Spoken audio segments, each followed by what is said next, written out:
जो हमसे हिसाब मांग रहे हैं कि मंडी में आप लोगों ने क्या किया, मंडी में कंगना जी ने क्या किया, क्या वो इस बात का हिसाब दे सकते हैं कि 8 बार उस परिवार से इस मंडी का सांसद रहा, उनका योगदान क्या रहा मंडी के लिए। और इसलिए आप सबके बीच में मैं ये जरूर कहना चाहता हूँ, हिमाचल प्रदेश में सरकार सिर्फ टेक्निकल ग्राउंड पर है, सही मायने में सरकार हिमाचल प्रदेश में है ही।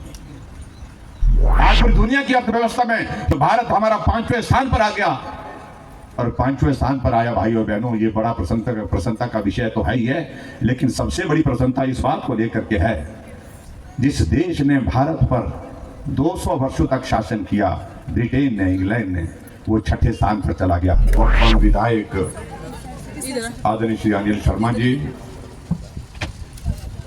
हमारे बीच में पूर्व में विधायक रहे, आदरणीय श्री कन्हैया ठाकुर जी, पार्टी के हमारे जिला के अध्यक्ष निहाल चंद शर्मा जी,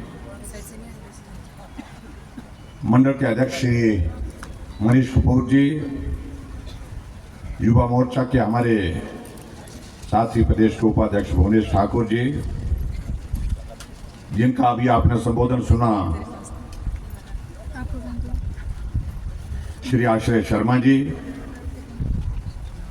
पार्टी के यहाँ मंच पर उपस्थित सभी प्रमुख पदाधिकारी, उपस्थित भाइयों बहनों, नौजवान साथियों, और यहाँ मैं देख रहा हूँ कि महिला मंडल के भी हमारे बहुत सारे प्रतिनिधि आए हैं, प्रधान आए हैं, और उपस्थित पत्रकार मित्रों,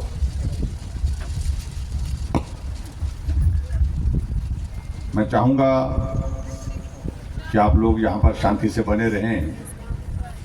अभी हमारे अनिल शर्मा जी ने भी आप सबके बीच में अपनी बात कहनी है, और पार्टी की जो हमारी प्रत्याशी है उन्होंने भी अपनी बात कहनी है। मुझे अभी हमीरपुर जाना है, 3 कार्यक्रम इसके बाद आगे और हैं, इसलिए मैं क्षमा भी चाहूंगा।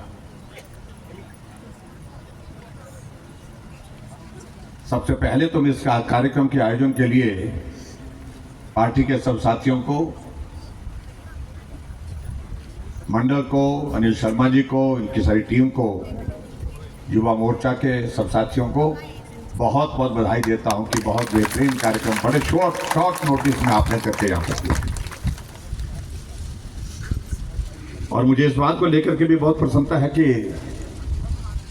बहुत बड़ी संख्या में यहाँ पर हमारी माताएं बहनें आई हैं। ज्यादा हिस्सा उनका है। लाइट जाती है क्या? अच्छा, नहीं तो ये पिछले कल से यही चल रहा है, जब हम बोल रहे हैं तो लाइट काट देते हैं। अच्छा किया आपने, नहीं तो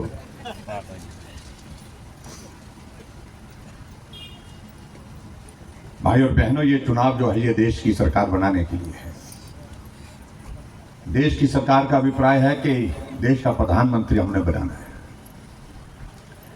अगर देश के प्रधानमंत्री बनाने की अगर बात चली है,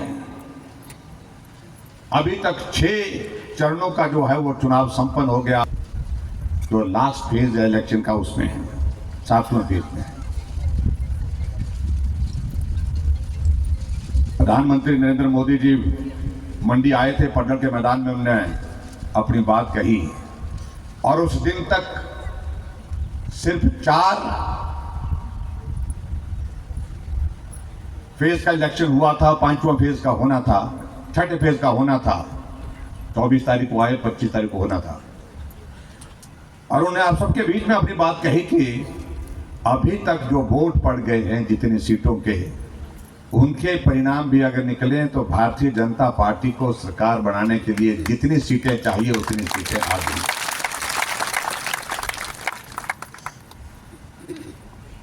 और उसके बाद तो 6ठे चरण का चुनाव भी हुआ। उसके बाद अब और बहुत आगे बढ़े हैं। और भाई और बहनों, जब हमारा ये अंतिम चरण का चुनाव होगा, अंतिम चरण में हम 400 पार होंगे। ये नारा सिर्फ बोलने के लिए नहीं दिया है, क्योंकि आप पूरे देश भर में इस तरह का एक वातावरण देख रहे हैं, और हम भी वर्षों से चुनाव की राजनीति में भी हैं और संगठन में भी वर्षों से काम कर रहे हैं। हम इस तरह का चुनाव पहली बार देख रहे हैं, जहां अभी वोट पड़ने बाकी हैं, कुछ जगह वोट पड़ गए हैं, लेकिन गिनती होनी बाकी है। लेकिन परिणाम पहले लोगों ने निकाल दिया है कि आएंगे तो मोदी। इसलिए हमारे कांग्रेस के मित्र बहुत परेशान हैं। और मैं इस बात को भी देख रहा था, जिस प्रकार के हालात कांग्रेस के सामने इस वक्त हैं पूरे देश भर में, प्रयास कर रहे हैं, कोशिश कर रहे हैं 40 पार हो जाए,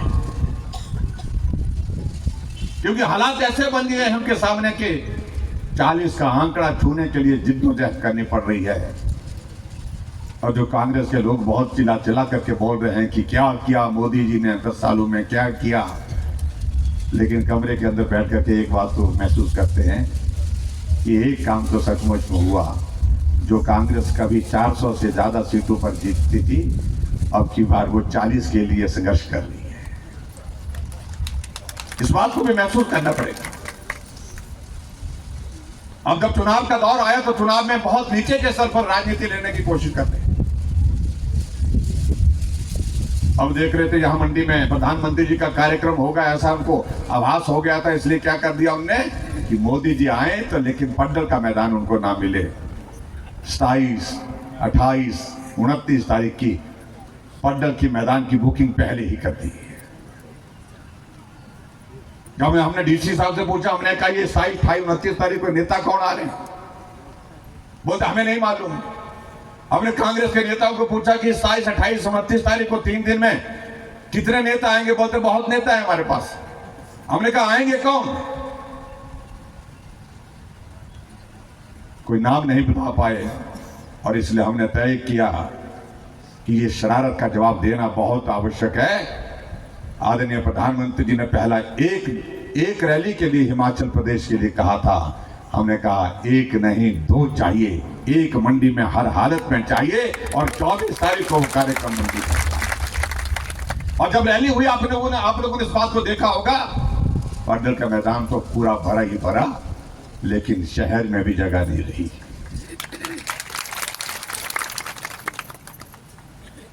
पूरा जनसैलाब में पूरा मंडी भरा था। और आदरणीय प्रधानमंत्री ने जिस प्रकार से मंडी की भावनाओं को जोड़ करके संबोधित किया,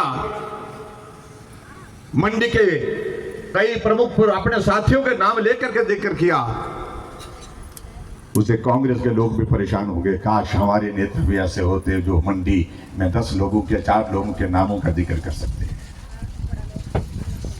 क्योंकि मोदी जी ने जिंदगी का बहुत सारा वक्त यहां गुजारा है, बहुत सारे साथियों को मिलते रहे।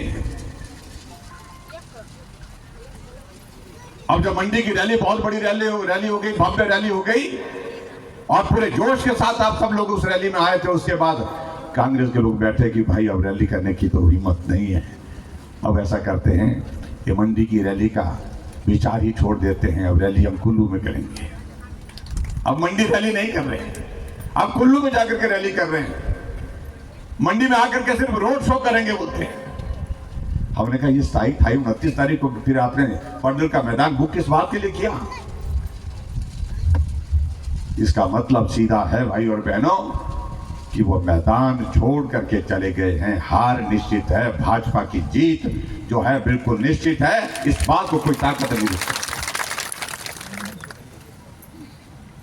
फिर कांग्रेस के लोगों को और भी परेशानी हो गई जब कहा कि 29 तारीख को कुल्लू में कांग्रेस की जो नेत्री है प्रियंका गांधी वो आएंगी।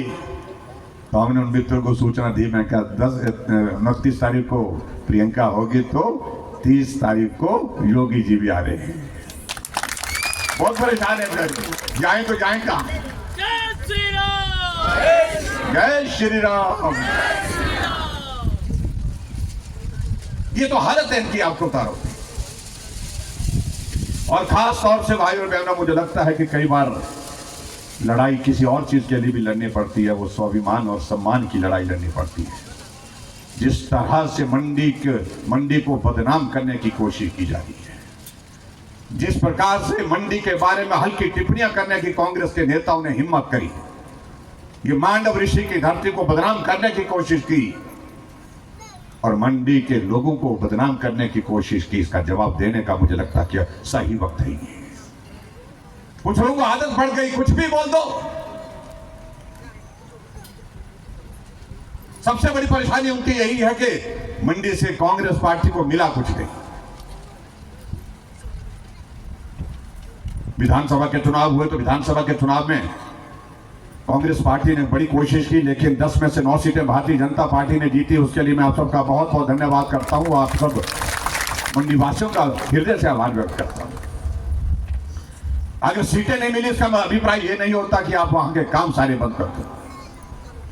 आप मंडी को नजरअंदाज करके चल सकते हो, ये संभव नहीं है। मैं बड़ा साफ कहना चाह रहा हूं, मुख्यमंत्री होता है तो पूरे प्रदेश का होता है, लेकिन मुख्यमंत्री कहीं का रहने वाला भी होता है। अगर कहीं का रहने वाला है तो भावनाएं उनके साथ जुड़ी होती है। इस बात को भी उनको समझना चाहिए, इस बात को समझने की आवश्यकता है। चाहे वो पंडित सुखराम जी रहे, चाहे आज हम सब लोग आप सबके बीच में यहां पर, आप सबके बीच में यहां पर इस कार्यक्रम में जो मौजूद बैठे हैं, ये लोग नेता हैं।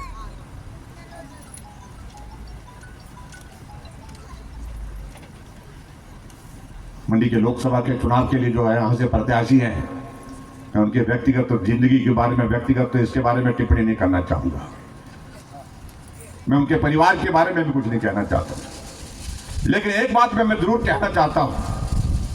जो हमसे हिसाब मांग रहे हैं कि मंडी में आप लोगों ने क्या किया, मंडी में कंगना जी ने क्या किया, क्या वो इस बात का हिसाब दे सकते हैं कि 8 बार उस परिवार से इस मंडी का सांसद रहा, उनका योगदान क्या रहा मंडी के लिए।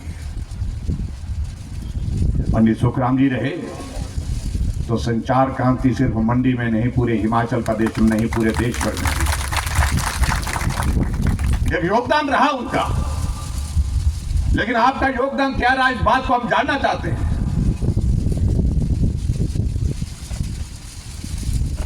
कभी आप किसी के खिलाफ बोलते हैं, मुख्यमंत्री के खिलाफ बोलते हैं, कभी आप सरकार के खिलाफ बोलते हैं, कभी उनके पक्ष में बोलना शुरू कर देते हैं। आपने मंत्रिमंडल से त्यागपत्र दे करके रखा है। आपने कहा कि हिमाचल प्रदेश में कांग्रेस की सरकार बनी, वीरभद्र सिंह के नाम पर वोट मांगे, उनके कारण सरकार बनी है। और मैं उस सरकार में मंत्री हूं, और मंत्री होकर के मैंने कहा, अपनी पार्टी के मुख्यमंत्री से कहा मैंने कि 2 गज जमीन चाहिए, हम वीरभद्र सिंह जी के यहां पर मूर्ति लगाना चाहते हैं, मूर्ति के लिए जगह नहीं मिली, और इसलिए इस मंत्रिमंडल में रहने का कोई औचित्य नहीं। 14 महीने जलालत के दौर में से गुजरे, इसलिए मैं मंत्रिमंडल से त्यागपत्र देता हूं। सुबह देते हैं और दोपहर को वापिस ले लेते हैं, और एक तरफ से कहते हैं आपके कि आप वीरभद्र सिंह की संतान हैं, और जो कहते हैं वो करते हैं। ऐसा नहीं है, हकीकत इससे हट करके है। आप सुबह बोलते हैं, शाम को उससे बदल जाते हैं, ये हकीकत है। आपकी ही कांग्रेस पार्टी की जो हमारी यहाँ की जो सांसद, कांग्रेस की अध्यक्षा, पत्रकार वार्ता में प्रेस कॉन्फ्रेंस करके कहती है कि हिमाचल प्रदेश में काम नहीं हुए, कार्यकर्ताओं को नजरअंदाज कर दिया गया है, किसी की सुनी नहीं जाती है, मानी नहीं जाती है, और इसलिए मैं चुनाव लड़ने से मना करती हूं। कौन है इसके लिए दोषी? हमने तुम्हें कहा कि आप ऐसा कहो, लेकिन ये हकीकत है भाई और बहनों, मैं इस बात को कहना चाह रहा हूं।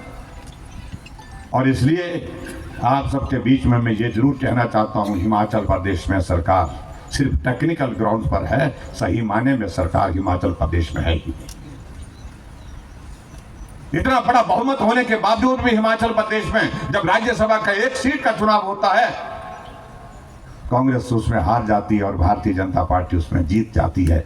ऐसी सत्ता, ऐसी सूरत में क्या सत्ता में रहने का अधिकार उसको है?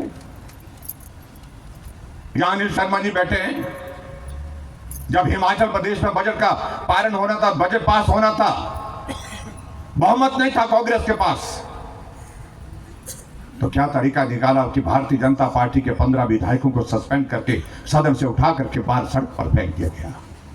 हमको भी फेंका, इनको भी फेंका, और तब जाकर के बजट पारित हुआ है। ऐसी सूरत में हम अगर पूछना चाहें कांग्रेस के नेताओं से, क्या सरकार है हिमाचल प्रदेश में? ये सारे प्रश्न अपने आप, जिसके लिए और कोई दोषी नहीं है। आज हिमाचल प्रदेश सरकार की ऐसी स्थिति बनी हुई है कि 9 विधायक जो उनको समर्थन दे रहे थे, 6 कांग्रेस पार्टी के 3 निर्दलीय विधायक उनसे किनारा करके जो है बाहर निकल गए। इसलिए अब की बार ये लोकसभा के चुनाव के लिए मेरा आप सबसे विनम्र निवेदन है कि ये बहुत महत्वपूर्ण है, इसमें बढ़ चढ़ करके आप लोगों ने भाग देना है। वोट एक डालेंगे लेकिन सरकारें दो बनेंगी, इस बात को आप मान करके चलते। नहीं तो 5 साल के लिए इंतजार करना पड़ता था, यहाँ हालात ऐसे बन गए 5 साल नहीं 16 महीने में ही काम हो रहा है, और हमारी वजह से नहीं हो रहा है।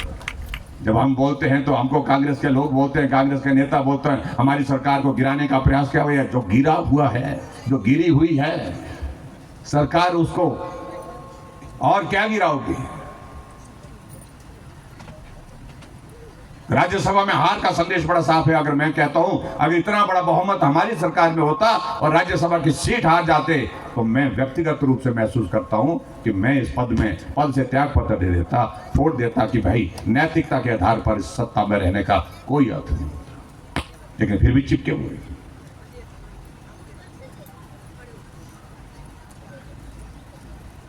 यहां बहुत सारे साथी जिक्र करेंगे आप सबके बीच में कांग्रेस की गारंटियों का जिक्र करने की वजह से मुझे बहुत ज्यादा जरूरत तो रही नहीं, क्योंकि जब सरकार की ही गारंटी नहीं रही तो क्या गारंटी की बातें करनी है।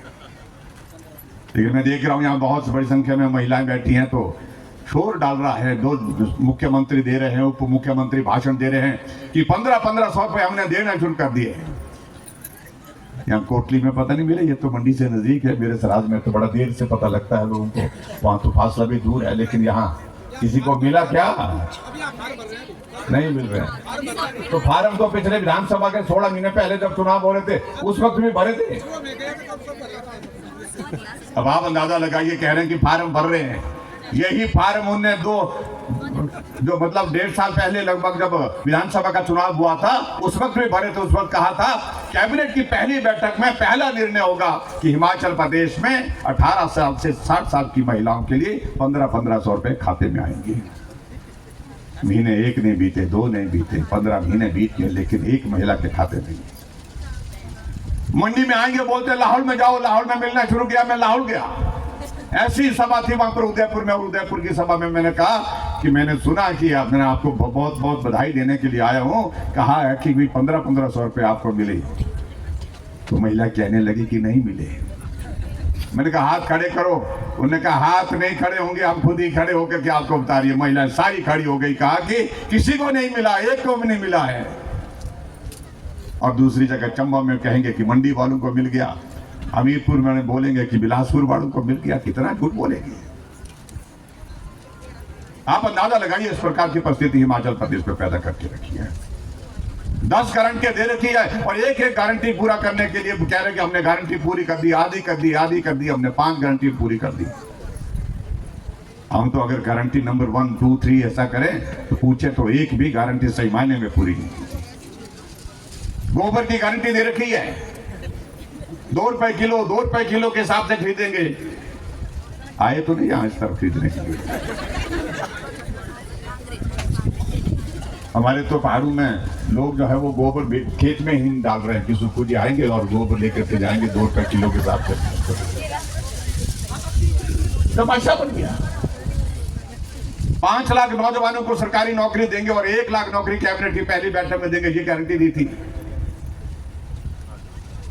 लेकिन 16 महीने बीत गए, 16 नौजवानों को नौकरी नहीं मिली। उल्टे 10,000 से ज्यादा हमारे आउटसोर्स में लगे हुए कर्मचारी, उनको नौकरी से निकाल दिया। 1 साल की सैलरी भी अभी तक दी नहीं।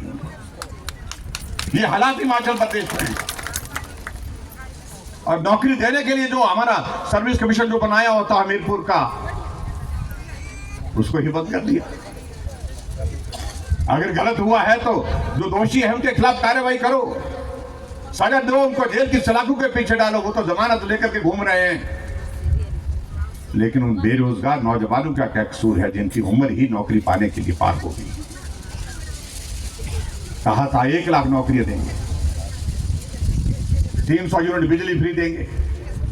लेकिन हम आप सबके बीच में इतना जरूर कहना चाहते हैं कि हिमाचल प्रदेश में भारतीय जनता पार्टी की सरकार के समय में हमने इस बात को तय किया, हमने कोई गारंटी नहीं दी, कोई फार्म नहीं भरा। यहाँ पर माताएं बहनें बड़ी संख्या में बैठी हैं। हमने कहा माताओं बहनों की आबादी कुल आबादी का आधा हिस्सा है और इसलिए आप सबका किराया आने जाने का आधा कर दिया, बस मैं पूरा आधा कर दिया।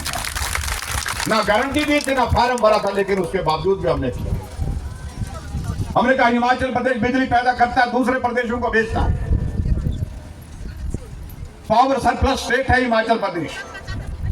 हमने कहा गरीब आदमी 110 यूनिट, 115 यूनिट, 120 यूनिट खर्च करता है, तो हमने फैसला लिया गरीब लोगों के लिए कुछ मदद होनी चाहिए। हमने 120 यूनिट बिजली का हिमाचल प्रदेश में जीरो बिल का प्रोविजन किया।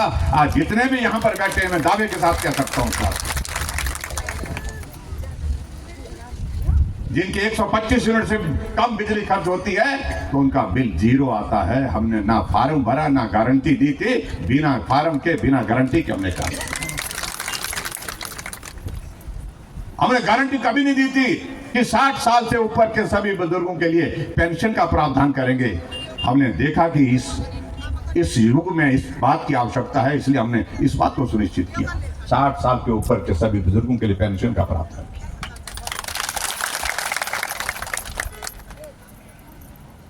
गरीब लोग बीमार होते हैं, आयुष्मान भारत के अंतर्गत आदरणीय प्रधानमंत्री जी ने उनके लिए 5 लाख रुपए का हेल्थ कवर दिया। जो लोग इसका कवर नहीं हो पा रहे थे, उनके लिए हमने प्रदेश की योजना हिम केयर चलाई और सभी हिमाचल वासियों के लिए 5 लाख रुपए तक के इलाज का इंतजाम करने का व्यवस्था की। और मुझे इस बात को लेकर के दुख है कि जब से सुक्खू जी की सरकार बनी है, उसके बाद वो हिम केयर की योजना को बंद कर दिया। 300 करोड़ रुपए से ज्यादा का पैसा हॉस्पिटल में देने को पड़ा हुआ है, लेकिन पैसा नहीं दिया गया। आज गरीब आदमी बीमार होता है, पैसा अगर है तो इलाज कर पाता है, अगर पैसा नहीं है तो इलाज के बिना ही दुनिया से चला जाता है। ये हालात पैदा किए। बहुत बातें, जिन बातों का हम जिक्र करेंगे भाई और बहनों, मुझे लगता है कि उन सारी बातों में वक्त लगेगा, लेकिन हमारा ये जो चुनाव है, मैं जिसका मैं जिक्र कर रहा हूँ, ये देश का चुनाव है, देश की सरकार बनाने के लिए है, प्रधानमंत्री बनाने के लिए है। उसमें आप सबका आशीर्वाद चाहिए। और हमारा सौभाग्य है कि हमारे देश के प्रधानमंत्री के लिए एक ऐसा नाम पिछले 10 वर्षों से जिसको पूरे विश्व का सबसे लोकप्रिय नेता होने का सौभाग्य है, जिसको सबसे लोकप्रिय नेता होने के साथ साथ दुनिया के सबसे मजबूत नेता के नाते जाने जाते हैं, नरेंद्र मोदी जी हैं। नरेंद्र मोदी जी आज राम जन्मभूमि पर मंदिर का निर्माण का कार्य पूरा हो गया। आपने शिलान्यास का कार्यक्रम भी देखा और आपने भूमि पूजन के पश्चात उस मंदिर का निर्माण कार्य पूर्ण होने के बाद प्राण प्रतिष्ठा का कार्यक्रम भी अपनी आंखों से देखा। ये तभी हुआ जब देश को मजबूत नेतृत्व मिला। आज धारा 370 समाप्त हो गई। हम कहते थे कभी किसी जमाने की कि धारा 370 समाप्त होनी चाहिए, लेकिन हमारे सब भाई बहनों ने, इस पीढ़ी के सब लोगों ने देखा अपनी आंखों के सामने, लोकसभा में बिल पारित हुआ, राज्यसभा में बिल पारित हुआ और धारा 370 हमारी आंखों के सामने जो है समाप्त हुई और पूरा देश एक तिरंगे झंडे के नीचे कश्मीर से कन्याकुमारी तक मजबूत भारत, आगे बढ़ता हुआ भारत आज हमारे सामने।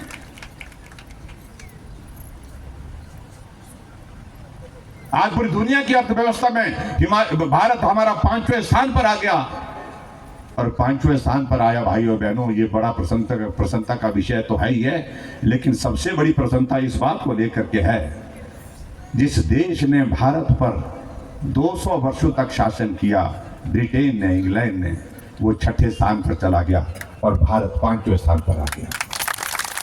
ये एक अलग तरह की अनुभूति देता है, आनंद की अनुभूति देता है। आज आयुष्मान भारत में आदरणीय प्रधानमंत्री जी ने एक बात और तय की कि 70 साल के ऊपर के जितने भी बुजुर्ग हैं, उन सबको आयुष्मान भारत के कवर में लेके आएंगे। 5 लाख रुपए का उनको इलाज, मुफ्त इलाज जो है, इस तरह की व्यवस्था करने का फैसला किया है। क्योंकि बुजुर्ग जो है, जब उम्र बढ़ जाती है तो शरीर शिथिल पड़ जाता है, बीमारियां लग जाती है और उस वक्त और भी ज़्यादा पीड़ा होती है जब उस बीमारी की दर्द में पैसे आपके इलाज के लिए नहीं है। इसलिए उस सारी चीज के लिए भी सुनिश्चित किया गया है। और हमारे हिमाचल प्रदेश में तो भाई बहनों, मैं एक बात जरूर कहना चाहूंगा कि हिमाचल के विकास के लिए आदरणीय प्रधानमंत्री जी ने बहुत बड़ा योगदान दिया। छोटा सा हिमाचल, लेकिन 3,500 करोड़ रुपए की लागत से अटल टनल का काम पूरा होने के बाद उसको देश के लिए समर्पित किया। अटल टनल रोहतांग बन करके तैयार हुई। ऑल इंडिया मेडिकल इंस्टीट्यूट का मतलब हमारे लिए दिल्ली होता था, अब हमारे लिए ऑल इंडिया मेडिकल इंस्टीट्यूट का मतलब, एम्स का मतलब क्या है? बिलासपुर है। और हिमाचल प्रदेश के लिए 3000 करोड़ रुपए प्रधानमंत्री ग्राम सड़क योजना फेज 3 का पैसा दे करके हिमाचल प्रदेश में सड़कों के निर्माण के लिए जो शुरुआत की है। और मैं हैरान होता हूं कि यहाँ के जो पीडब्ल्यूडी मंत्री हैं जो लोकसभा का चुनाव लड़ रहे हैं वो कहते हैं कि मैंने लाया। उनकी याददाश्त को मैं ठीक करना चाहता हूं। जब विधानसभा का चुनाव था, विधानसभा के चुनाव से पहले प्रधानमंत्री नरेंद्र मोदी जी चंबा के चौगान में आए थे। वहां शिलान्यास किया गया था उस फेज 3 का और 3000 करोड़ रुपए का ऐलान प्रधानमंत्री जी ने वहां किया था। जब मंडी से चंडीगढ़ जाते हैं 6 घंटे लगते थे पहले जाने के लिए, अब हम 2.5 घंटे में मंडी से चंडीगढ़ पहुंचते हैं और चंडीगढ़ से 2.5 घंटे में वापिस पहुंचते हैं। जितना समय एक तरफ लगता था उतना समय में चंडीगढ़ से हम वापिस घर पहुंचते हैं। मनाली का 4 लेन बन करके तैयार हो गया। रेलवे लाइन आगे बढ़ रही है, बिलासपुर तक पहुंचने वाली है 2 सालों में। और जब बिलासपुर पहुंचेगी तो संभव है उसके बाद आगे का रास्ता मंडी पड़ता है और मंडी में भी आने वाले समय में रेलवे लाइन पहुंचेगी। इस बात के लिए भी हम एक लक्ष्य के साथ काम करते हैं। लेकिन हमें इस बात को लेकर के हैरानी होती है जब हम हिमाचल प्रदेश के समग्र विकास की बातें तो करते हैं, लेकिन किसी एक क्षेत्र विशेष के लिए, जिला विशेष के लिए इस प्रकार के फैसले करते हैं। जो भी विकास के कार्य चले हैं वहां पर एक एक को बंद करने की शुरुआत करी जाती है। मंडी के लिए एयरपोर्ट का प्रावधान किया हमने, 10 करोड़ रुपए हम खर्च कर चुके उस पर। और 10 करोड़ खर्च करने के बाद लैंड एक्विजिशन की प्रोसेस जो शुरू होनी थी, कांग्रेस की सरकार आई, कहा कि ये जगह अनुकूल नहीं पाई जा रही है। 1000 रुपए जो हमने 1000 करोड़ रुपए हमने बजट रखा था, उसके लिए 1000 करोड़ रुपए वो एयरपोर्ट का निकाल करके दूसरी जगह खर्चने का उसका इंतजाम कर दिया। शिवधाम मंडी के यहाँ पर शहर के बीच में हमने कांगनीधार में शुरू किया था 250 करोड़ का प्रोजेक्ट, और 250 करोड़ के प्रोजेक्ट में से 50 करोड़ का टेंडर लगाया। 40 करोड़ के लगभग उसके काम की जो प्रोग्रेस आगे बढ़ रही थी। लेकिन उसके बाद कांग्रेस की सरकार आई, जो 200 करोड़ और बचता था जो हमने दिल्ली से ला करके रखा है, और उस पैसे को भी यहां से बदल करके दूसरी जगह लेकर के चले गए। मंडी में हमने यूनिवर्सिटी खोली, शिमला के बाद अगर दूसरी यूनिवर्सिटी खोली तो हमने मंडी में खोली। क्या गुनाह किया। और सुखू जी जब मुख्यमंत्री मेरे बने और मुझे मिले, कहने लगे यार यूनिवर्सिटी खोल दी आपने, बोलते हैं आपने स्यापा कर दिया। मैंने कहा क्या स्यापा होता है? बोलते ये तो इसलिए कि ये आपने खोल दी, इसकी जरूरत नहीं थी। शिमला यूनिवर्सिटी में बच्चा पढ़ने के लिए मंडी से जाता है, 8000 रुपए से कमरा कम नहीं मिलता, एक कमरा। अगर मंडी का बच्चा यहाँ यूनिवर्सिटी में जाकर के घर की रोटी खा करके पढ़ने के लिए जाए और घर पहुंच जाए वापस, उसमें क्या गुनाह था। और शिमला के बाद सबसे ज्यादा स्टूडेंट की अगर स्ट्रेंथ है तो मंडी में है। 6700 स्टूडेंट है मंडी के कैंपस के अंदर, और इसलिए हमने यूनिवर्सिटी खोली। 130 डिग्री कॉलेज उसके साथ एफिलिएट किए। लेकिन कांग्रेस की सरकार ने पहले तो बंद करने की कोशिश की, जब बंद नहीं कर पाए उसको तो ये काम और किया, इस यूनिवर्सिटी को छोटा कर दिया। 130 कॉलेज में से बाकी कॉलेज निकाल दिए, 40 कॉलेज सिर्फ रखे इसने। हम कहां तक चुप रहेंगे, कब तक चुप रहेंगे? और प्रश्न अब ये होता है कि क्यों चुप रहेंगे? क्या मंडी का दोष इतना ही है कि मंडी से हिमाचल प्रदेश में कांग्रेस की सरकार में कोई ज्यादा विधायक नहीं चुने गए? क्या मंडी का दोष यही है कि जयराम ठाकुर यहां से मंडी से संबंध रखते हैं, वो मुख्यमंत्री रहे हिमाचल प्रदेश के? किस बात की सजा देने की कोशिश करेंगे? कभी एक सरकार कांग्रेस की सरकार रही तो पंडित सुखराम जी होते थे, पंडित सुखराम जी लड़ाई लड़ रहे थे मंडी के संघर्ष के लिए, यहाँ के विकास के लिए लड़ाई लड़ रहे थे। लेकिन सरकार, अपनी ही सरकार में किस जलालत के दौर में से उनको गुजरना पड़ा, क्योंकि वो लड़ाई यहाँ लड़ रहे थे, आप सब की लड़ाई लड़ रहे थे, लेकिन उस लड़ाई के लिए प्रदेश सरकार की उस वक्त का सहयोग नहीं मिलता था। YouTube पर हमारे चैनल को सब्सक्राइब करें और रेगुलर अपडेट के लिए बेल आइकन दबाएं।